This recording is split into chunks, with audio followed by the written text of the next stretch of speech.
The stars in Sector Xyla 9 were quiet. It's too quiet. For 100 years, this part of the galaxy had been marked on every map as dead space. Ships that went in never came back. The stars here didn't blink. The darkness between them felt heavier. Thicker, even light moved slower, some believed. The Agar 7 was a science ship from the Creel Empire. It was not made for battle. It had no weapons, only scanners, data cores, and research pods. The Creel were tall, thin aliens with glassy skin that shimmered blue. They loved knowledge, but they feared war. This mission was supposed to be a routine. Scan. Search for minerals. Record solar flares. Observe cosmic waves. But when they passed near the edge of dead space, their long-range sensors picked up something strange. "Commander Varric," said the young tech officer, his voice shaking. "We are receiving a signal." The commander turned slowly from the viewing screen. A signal? From where? The tech swallowed hard, from inside dead space. Everyone in the control room stopped moving. Silence dropped like a rock. "That is not possible," Varric said. "Nothing comes from there." "It's real," the tech replied. "Very low frequency. It repeats every 7 seconds." They played the sound. It was deep, slow, and pulsing, almost like a heartbeat. Every 7 seconds. Thump. Thump. They tried to translate it, but the system failed, and something strange happened. The signal shifted slightly and the universal translator picked up one word. "Earth." No one spoke for a full minute. "Impossible," someone finally whispered. "Earth is gone. Destroyed 600 years ago, maybe." "It's a trick," said another commander. Varric stared at the black space ahead. "Set a course. Take us in." There were no protests. Every crew member knew it was madness. But they also knew something greater was calling them. Something ancient, something forgotten. The Agar 7 entered dead space. Almost instantly, the stars vanished. Behind them, they could still see the galaxy, the lights, the colors, but ahead, there was only black. No reflections, no radio waves, just empty, silent, dark. Then the lights on the ship flickered. Varric ordered a full scan. The ship's scanners pushed into the blackness. For a moment, nothing. Then the screen lit up. There it was. A massive structure, almost invisible to the eye. It looked like a ship, but it was far too big. Larger than any known ship in the galaxy. It's almost as big as a small moon. The Creel had no name for something this size. It wasn't floating. It wasn't moving. It was waiting. The ship was long, sharp, and completely black. No lights, no markings. But even without details, it felt alive, as if it knew it was being watched. Suddenly, the crew felt cold. Not physical cold, but a deep fear that crawled under their skin. "What kind of ship is that?" someone asked. Almost whispering, no one answered. Because deep down, they already knew. It was human. "Scan for life signs," Varric ordered. They did. At first, the computer showed nothing. Then, faint signals. Inside the ship, something was alive. Or, maybe not alive, but not dead either. The scan became unstable. Data began to shift and glitch. "Something is jamming us," the tech officer said. Then the lights went out. Total darkness swallowed the Agar. Emergency lights flickered, weak and red. "Restart main systems," Varric shouted. But the command systems were dead. Every screen went blank. Every button became useless.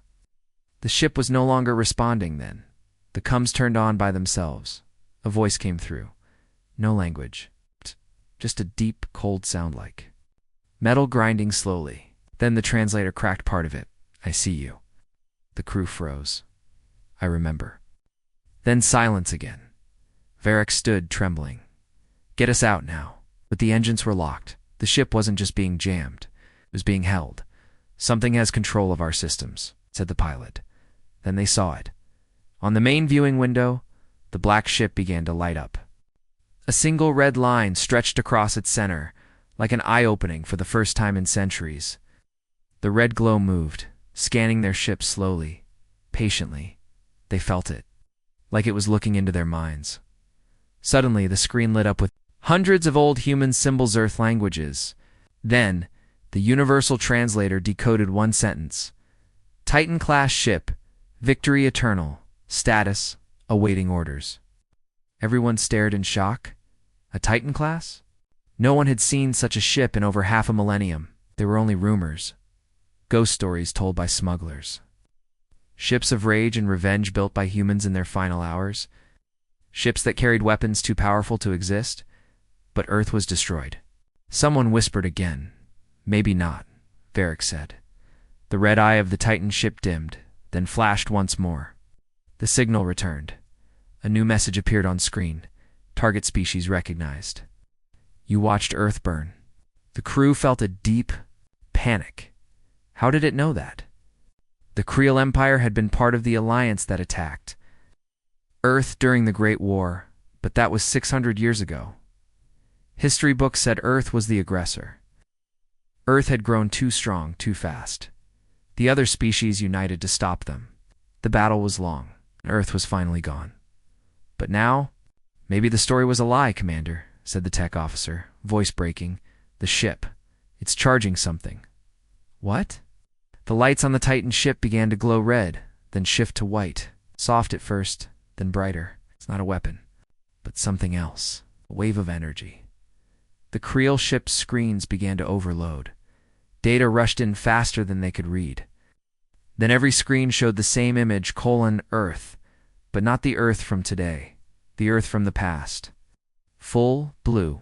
Alive, it was a memory. A last message, then came a final sentence. Memory upload, complete.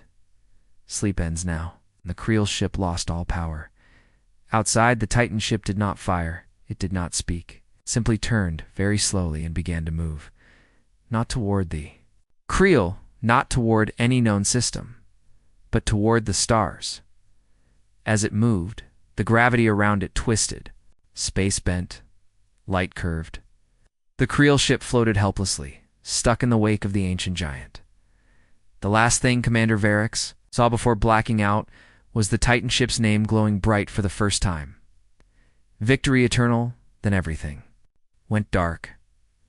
Hours later, a small emergency signal reached the Creel homeworld. It contained no sound, no video. Just 5 words in every known language. Earth is not a myth. Across the galaxy, old enemies sat in silence. Kings, warlords, and leaders replayed the message again and again. The name of the ship echoed in every hall, every council chamber, every Bakali trader post. Victory eternal, and somewhere in deep space. The stars shifted slightly, as if the galaxy itself had taken a breath. Something was coming, and nothing would ever be the same again. The Creel Empire stayed silent for 3 days. After receiving the message from Agir 7, their High Council met in secret. No news was shared with the public. No orders were sent to the outer systems. Something had returned from dead space. Something. That should not exist. They watched the message over and over. Earth is not a myth. But it wasn't just the message that scared them, it was what followed. The signal carried strange energy, something not seen in 6 centuries. Some of their oldest historians recognized the pattern. It matched an ancient Earth communication code, one used only during wartime. It was a signal of warning, or maybe a promise. The Creel Chancellor sent one message to the United Galactic Council. We need to meet now. The United Galactic Council was formed after Earth was destroyed. 11 powerful species came together to avoid war. They created strict rules, borders, and peace agreements. For 600 years, peace had held, but Earth was always the silent shadow behind that peace. Oh, yeah. Everyone remembered the war. Everyone remembered what Earth had become in its final years, angry, vengeful, and terrifying. Some said Earth pushed too far, claiming planets too quickly. Others said Earth only defended itself. No one knew the full truth. History was written by the survivors, and Earth did not survive until now. The Council met on a massive space station called Haven Prime, orbiting a neutral star. 11 ambassadors arrived, one from each major species. They came in silence.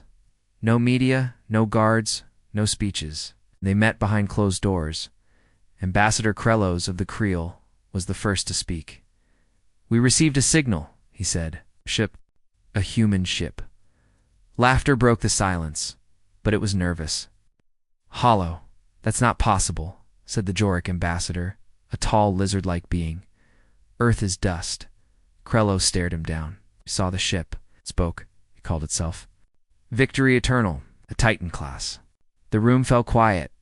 The eldest ambassador, Suna, of the Kellen, finally nodded. "I remember that name. I was young during the war. There were whispers, ships that Earth built in secret, built with forbidden tech. Titan class, meant to fight. Even after death. Rumors," someone muttered. "Maybe," Suna said. "But we all know Earth had the mind for such things." The Avoxi ambassador leaned forward. "You said it didn't attack?" "No," Krelos replied. "It scanned us. It spoke to us. It sent a vision of Earth, and then left. It's moving through the stars now. We don't know where." Silence again then. Ambassador Rule of the Khatun stood. "I say we destroy it now, before it finishes whatever it was built for." Suna frowned. "You want to fire the first shot again?" "We never finished the last war," Rule said. "We only buried it. A vote was called. Some wanted to send diplomats. Others wanted to send a fleet. In the end, they agreed on one thing. They would send a scout team. 5 ships, unmarked, no weapons showing. Their goal, observe, scan, and learn. No contact unless needed. They chose their best stealth Cruellarians, known for quiet flight and deep space survival. The scout team left the next day. What they found changed everything. The Victory Eternal was not hiding. It was moving through space slowly, calmly, but without fear. It had no escort.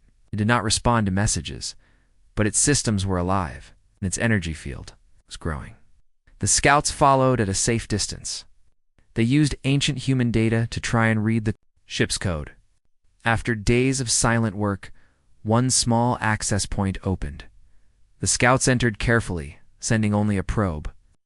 It floated into a side dock, where lights turned on by themselves. The ship was letting them in. Inside, the walls were black and smooth. No visible machines. No wires. Everything looked live. The probe moved deeper. Then it found something shocking. A chamber filled with glass tubes. And inside them, dash humans. Not frozen. Not dead, but asleep. Each tube showed life signs, heartbeats, brain activity, something else. They were growing younger. The scout team was stunned. This wasn't cryosleep, it was something else. Around these humans was moving. Backward.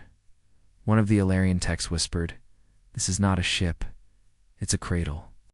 The data they pulled showed Earth's final days. A secret human colony had survived. These humans were placed in this ship. In some kind of time reverse stasis, their minds were being used to power the ship's systems. Their dreams were stored as memories in the core. The ship itself was learning from them, growing suddenly. The ship's inner lights turned red.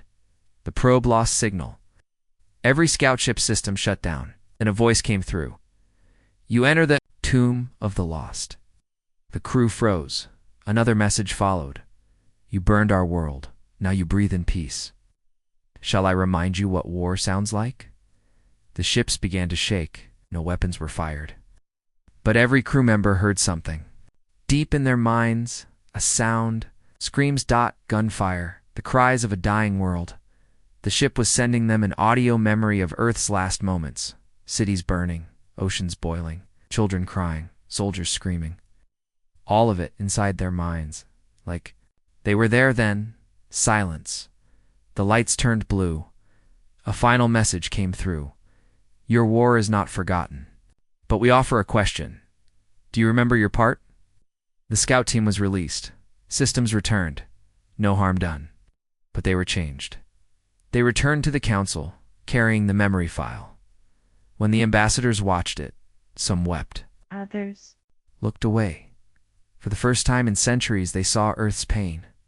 Not from the outside, but from within. It was not a war. It was an extinction.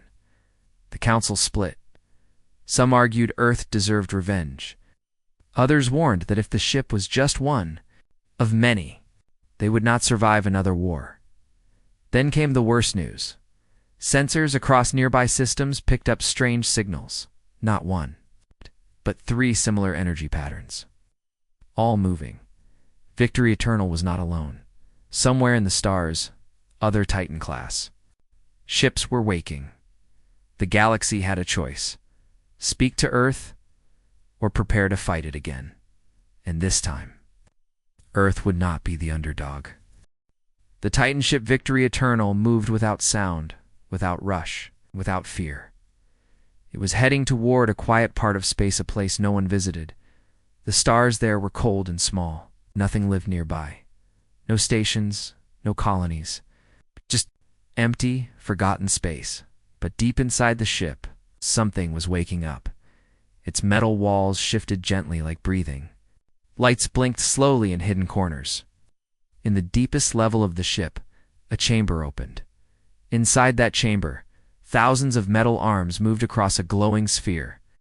This was the core, the brain of the ship.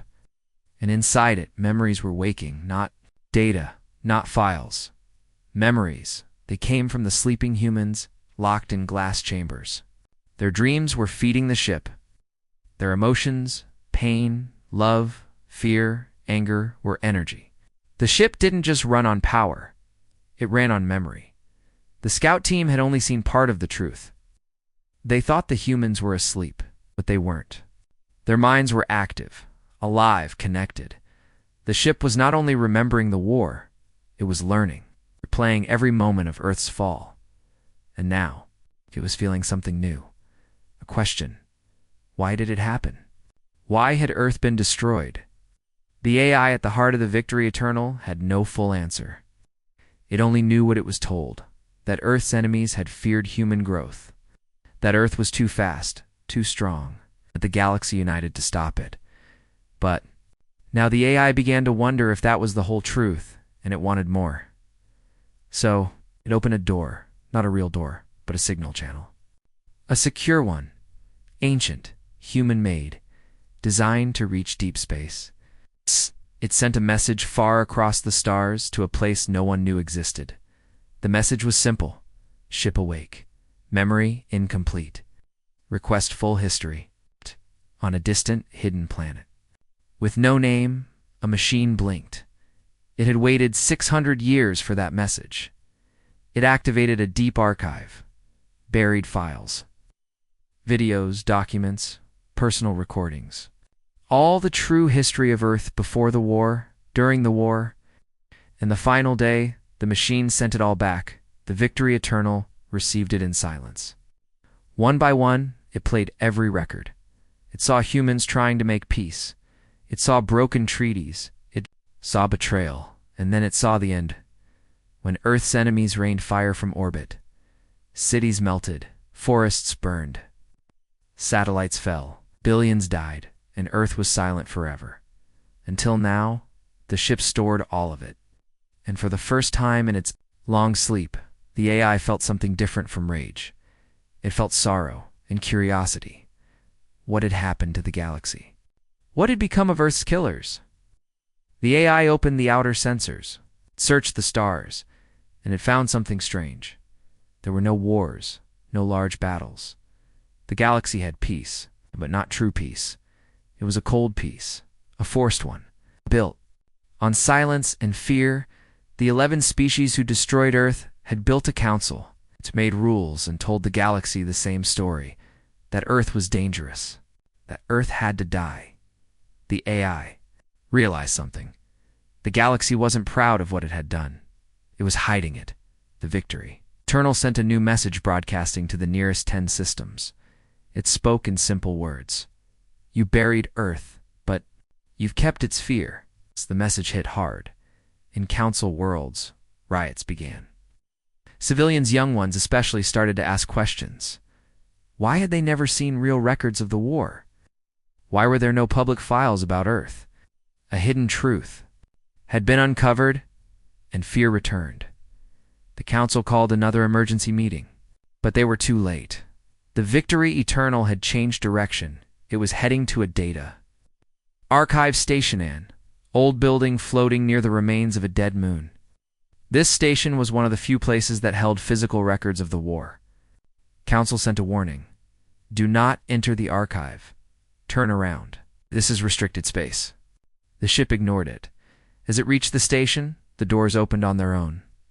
Inside, the archive's caretakers, an old species known as the Myra, stood. In silence, they did not speak. They simply let the ship connect. The AI copied every file, and then something strange happened. The Myra, who had never taken sides in war, sent one private message to the Council. We remember the truth, and we remember who fired first. That message was leaked. Suddenly, half the galaxy knew. Earth had not started the war, the final order to attack. Earth had come from 3 major species, and it had been based on a lie, a fake threat, false report, a preemptive strike. The same method Earth had always refused to use. The Victory Eternal now had all the truth. It did not fire. It did not threaten. It simply changed course again, this time toward one of the 3 species responsible, the Tsar Dominion. The Council begged the Dominion to stay calm, but panic took over. The Tsar launched a fleet, 60 ships, all armed, all ordered to stop. The Titan ship. When the fleets met, the galaxy watched in silence. The Victory Eternal did not slow down. The Tsar ships fired warning shots, missiles, lasers. Nothing touched the Titan. Every weapon bent away, melted, reversed. Then the Titan spoke. I will not fire first. That was your choice long ago. One brave Tsar captain ordered his fleet to stand down. But one ship panicked, fired. The blast hit the Titan and vanished. A moment later, that same ship cracked in half. Without sound, there was no explosion, no scream, just silence. It's like space itself erased it. The rest of the Tsar fleet retreated. The Victory Eternal continued forward. It stopped near the Tsar capital, but it did not attack. It did something far worse.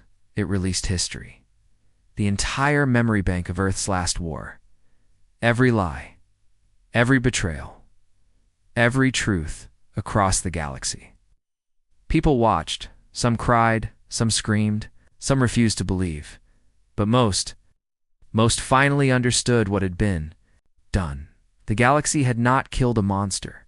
It had killed a mirror. And now, the mirror was awake again. The final message from the Victory Eternal appeared across every screen. We do not seek revenge. We seek memory. We seek voice. We seek truth. If you fear that, you remember what you did. And with that, the Titan ship turned away from the Tsar world, but its next destination was unknown. It had learned the past. Now it wanted to shape the future. The galaxy held its breath. After releasing the truth about Earth's destruction, the Victory Eternal left the Tsar Dominion and moved into neutral space. It sent no new messages, gave no explanation. But everyone knew this was not over. The ship didn't disappear. It made sure it was seen. Passed slowly through trade routes, near border planets, near old war zones. People watched it with fear and wonder. They expected fire.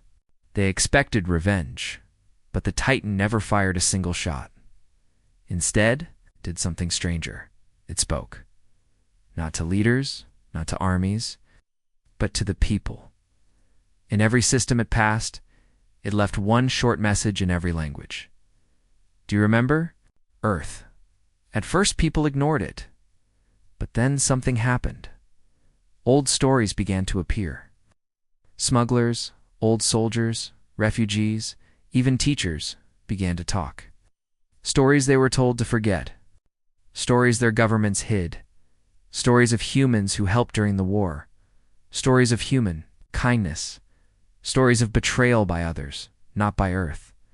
In one city on a distant moon, a girl painted a picture of Earth's sky. She had never seen it. She was born 200 years after the war. But she said the image came to her in a dream after, hearing the Titan's message in another world, where a retired pilot broke her silence. She had fought against Earth. She cried as she told the truth. We were told they were monsters, but they weren't. They fought like us. They cried like us. They died like us. The council grew nervous. Their power was built on silence, not truth. The 11 species held a secret vote. Should the Titan be destroyed? 5 voted yes. 4 voted no. 2 stayed silent, but none of them acted. They were afraid because every day more people started to wonder if Earth was right, then what are we? And everything changed. The Victory Eternal sent a direct signal to the council. It was short. This is not revenge. This is memory. We invite you to remember with us. Come aboard. The council was shocked. It was a challenge, but not a threat. Still most refused. Only one leader accepted, Suna of the Kellen. She was the oldest ambassador. She had lived during the war. She had voted against attacking Earth, and now she wanted to see the Titan for herself. She arrived alone, in a small shuttle. The Victory Eternal opened its gates. No weapons. No guards. Just light. Suna stepped inside. The ship guided her through quiet halls. She saw walls that shimmered like glass, showing images as she passed Earth's cities, oceans, people, art, war, fire. Silence. Then she entered the core chamber. There. The voice of the ship spoke not from speakers, but into her mind. You were there. She nodded. I was young. I voted no. The ship showed her an image of her younger self, then showed her Earth on its final day. Why did you return? The voice asked. Suna said, because someone must answer, not to fight but to listen. Ship went silent, and it showed her the faces of every ambassador who voted for Earth's destruction. Suna whispered, most of them are dead. But we, the children of their choice, still live in the shadow of their lie. The voice asked one final question. Do you fear Earth's return? Suna closed her eyes. Yes, she said, because I think Earth no longer fears us. The ship said nothing. It simply opened its memory again and showed. Suna something no one else had seen. A recording, Earth's final broadcast. It was from a human leader, standing in a broken city, smoke behind him. He said, to those who come after Usno, this. We do not ask for pity. We do not seek revenge. But one day, when you see us again, do not pretend you forgot what happened here. We will not forget, and we will not let you forget. The message ended. Suna returned to the council. She said only one thing. They're not here to destroy us. They're here to see who still hides from the truth. That night, council ship unauthorized approached the Victory Eternal. It fired a stealth missile, but before it could hit, the missile vanished. No explosion, no trace. Then the council ship shut down completely. Systems off. Lights out. A message appeared on their screen. The first shot was not fired by us. The ship was allowed to leave. No punishment, just a warning the council now knew. The Titan could destroy any ship it wanted, but it chose not to. That was more terrifying than any weapon it meant. Earth had grown beyond hate. It meant Earth had become something more, something patient, something watching, and maybe something preparing. Soon after, 3 more Titan-class signals appeared in deep space. One near an old human colony, one near a forgotten war zone, and one deep beneath the gas giant storms. They were waking up. The galaxy had a choice. Ignore the truth or face it. But no matter what they chose, Earth would be waiting. The galaxy was quiet, but not calm. Everywhere, people whispered the same word. Titan. The Victory Eternal had passed through 7 systems. It had not fired a single shot. And yet it had changed everything. Children now asked about Earth in schools. Soldiers looked at their weapons and wondered. Priests preached that Earth's return was a sign. Artists painted blue planets on broken walls, and the council, that's right, the truth had broken loose. The lies they built over 600 years were falling apart. The story they told, the one where Earth was a monster, was dying. But worse than fear, silence. Because now there were 4 Titan-class signals, 4 human ships. For minds, for memories. All waking up, they did not fly together. They did not answer questions. but their presence was loud. Too loud to ignore. And then, the Victory Eternal did something no one expected. It changed course toward a living planet Velen. Prime, capital of the oldest empire that joined the war against Earth. The Velani were known for strength and pride. They had once led the charge against humanity. Now their skies were filled with fear. The Titan sent a message simple and quiet. We remember this world. So do you. Panic began. Velani warships launched. Civilians ran. The High Empress ordered defenses up, but the ship did not stop it. Slowed and landed. It touched down on an empty plain, far from any city. It did not open, did not attack. It simply sat there. Waiting, the council begged the Velani not to act, to wait, to think. But one young commander didn't listen. He took his ship, a fast fighter, and flew directly toward the Titan. He shouted into the open, "Comes, you don't scare us. We ended you once, we'll end you again." He fired a single pulse shot. The blast hit the Titan's outer shell and vanished. No shield, no deflection, no noise. Gone. Then the fighter's engine shut off. His ship froze midair, as if time itself had stopped. Then it dropped. The ground shook when it crashed. The pilot survived, but he could no longer speak. His mind was silent, empty. Doctors later said it was like he had seen something too big, too deep, a memory not his own. After that, the Velani pulled back. They left the Titan alone. And for 3 full days, the Victory Eternal didn't move. It just sat like a sleeping god. And across the galaxy, the other 3 Titans did the same. They landed, one on a dead battlefield where Earth once fought its last stand. One inside an asteroid field where the first human colony ship was destroyed. One inside a gas giant, storm hidden from view. But pulsing energy every 6 hours. They weren't waiting, they were listening, and the messages began to pour in. From regular people, from soldiers, from survivors. Why did you come back? What do you want from us? Will there be war? And finally, do you forgive us? For the first time since their return, the Titans replied with one voice. We were not made for forgiveness. We were made to remember. But we have seen your pain.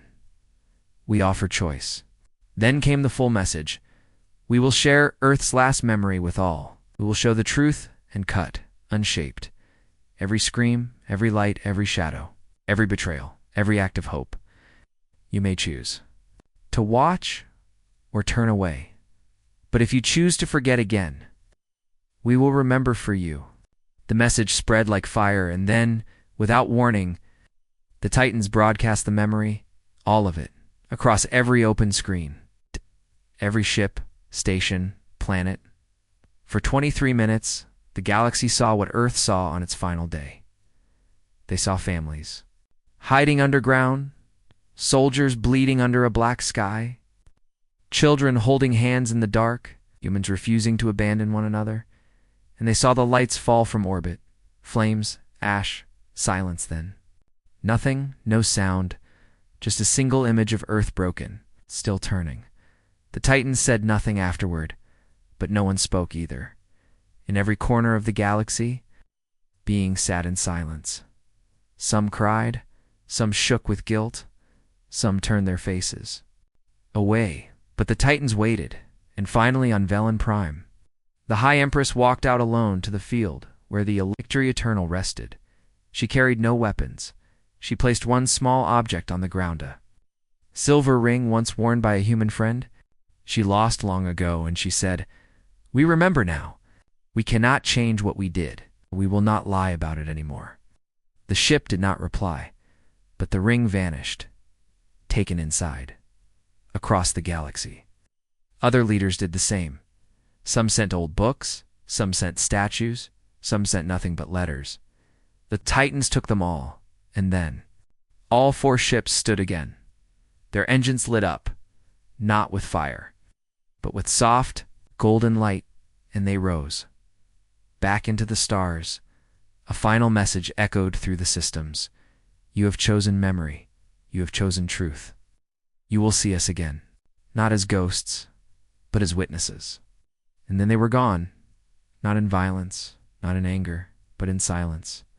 The stars were quiet again. The 4 Titan-class ships had disappeared, vanishing from known space without a trace. They left no trail, no signal, no message, but they had changed everything. Across the galaxy, statues of victory were taken down, war museums were closed, old books were reprinted, and for the first time in 6 centuries, the truth of Earth was taught in schools. It had not been a monster, it had been a warning. The United Galactic Council met again, this time in public. Broadcasts were open, no secrets. People demanded answers. And some leaders gave them. "We erased a people who were never our enemy," said one ambassador. Another said, "We chose fear over understanding. And now, the truth stands higher than our lies." Still, many in power stayed quiet, too proud, too afraid. Too late. But then something unexpected happened. The victory, eternal, turned. It did not come through a wormhole or a hypergate. It simply appeared. One moment, empty space the next. The ship stood in orbit above Sigma Station. It's a massive trade hub floating between 3 star systems. The world stopped to watch. This time, it was not alone. Behind it, slowly coming into view, was something else, another Titan-class ship. But this one was different. It was new. Its black hull shimmered with golden lines. Its engines pulsed like a heartbeat. Its core glowed white. It was taller, sharper, and clearly unfinished. Parts of it were still under construction. The Council panicked. They sent warnings, messages, threats. The Titans ignored them instead. The new Titan opened a single gate, and from that gate came a human voice. Real, calm, alive. It said, "We are not ghosts. We are not programs. We are not machines built by a dead race. We are Earth, and we are still here." Galaxy froze. The voice continued. 6 centuries ago, you destroyed our home, but not all of us died. A group of humans escaped, carrying with them our memories, our science, our hope. We hid far beyond your reach. We watched, we waited, not to attack, to understand. A location was then shared. A single star system. Marked unexplored on all maps. Telescopes found. And their telescopes found something unbelievable. A human colony. Vast cities. Tall structures. Green lands. Blue oceans they had rebuilt Earth on, another world. The message continued. We are not your enemy. We are not your rulers. We do not come to conquer. But we will not hide anymore. We offer you 2 paths. The voice paused. Everyone held their breath. One path. You continue as before. You cover your past in silence. You protect your power. With lies, if you do, we will leave you behind. We will become more than you ever imagined. We will watch as your systems collapse under the weight of your own history. The other path, you face what you did. You open your eyes. You speak the truth. And if you do, we will welcome you. Not as servants, not as masters, but as equals. Across the stars, people wept. They had expected war, judgment, fire from the sky. But the humans had brought a choice. And then the final message came. We remember, but we are not our rage. We carry pain, but we are not its prisoner. We survived, and now we build. The age of silence ends. The age of memory begins. Choose. The transmission ended. The new Titan ship slowly moved back through the gate, heading home to the new Earth. The victory eternal stayed for one more day. Hovering above Sigma Station, it sent no more words, only an image. It showed the original, Earth still broken, floating in space, quiet, and then it showed the new Earth live, green and shining in sunlight. 2 worlds, one lost, one reborn.